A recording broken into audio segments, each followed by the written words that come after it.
எங்க அப்பா முன்னாலே சுத்திட்டு இருக்கிற நீ ஏடா ஓடமா ஏதாவது காதல விழுந்துச்சு எமனுக்கும் உயிருக்கும் மத்தியில நான் தரகனா வந்துருவேன். புரியுதா? போயா போய.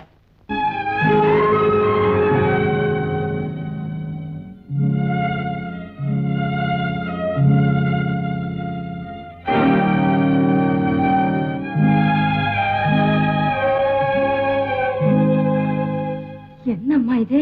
ஊமை வயசுக்கு வந்துட்டாமா?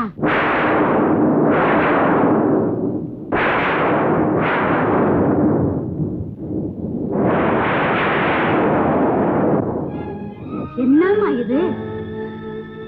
ஒண்ணுமில்ல. நம்ம குடும்பத்துல எவ்வளவோ கஷ்ட நஷ்டங்கள்லாம் வந்திருக்கு. அப்பெல்லாம் நான் படபடத்திருக்கேன், பயந்ததில்லை. ஆனா இன்னைக்கு இந்த ஊமை பண்ணு வயசுக்கு வந்தது என்ன பயப்பட வச்சிருச்சுமா. என்னம்மா இது? பொண்ணா பிறந்தா என்னைக்காவது வயசுக்கு வந்துதானே ஆகணும். அது சரிதாம்மா. எல்லா சீர்வரிசையும் செய்து எந்த குறையும் இல்லாத பொண்ணுக்கு கல்யாணம் பண்றதே கஷ்டமா இருக்கு. இந்த வாயில்லா பூச்சிக்கு